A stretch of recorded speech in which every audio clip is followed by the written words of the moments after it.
जय जगन्नाथ सांग माने देखंतु ए होची पुरी बेलाभूमिर पुरी समुद्र बेलाभूमिर सकाळर दृश्य खूब सुंदर ना।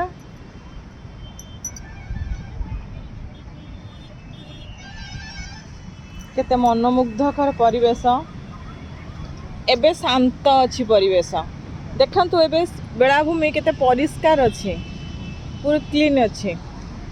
धीरे धीरे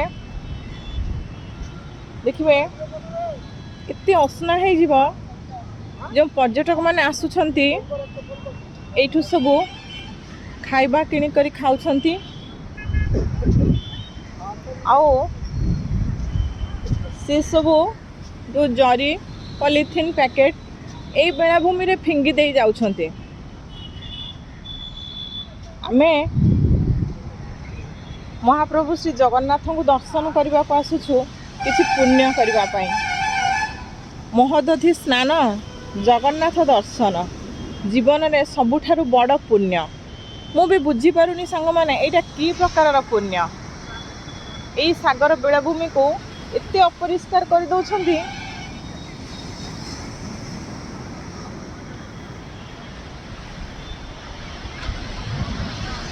और सबुठु बेसी दुख लगुछि ए बेलाभूमि रे जो आइंस जिनस बिक्री हो जो नॉन वेज आइटम से मु भावुची ए बेलाभूमि अधिक अपरिष्कार होछि।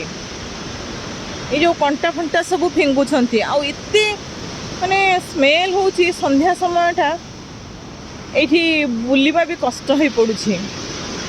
एइटा को कोन आमे माने बंद कर देले होंतानी। आपण माने जांतु देखिबे वृंदावन मथुरा कितने क्लीन से जगह सब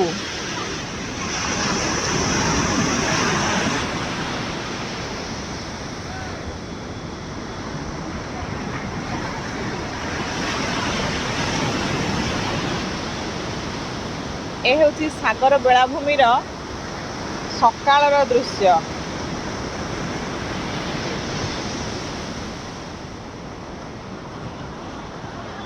देखंतु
सूर्यंकर रक्तिम आभा स्पर्श कर सारी सागर बेलाभूमि को।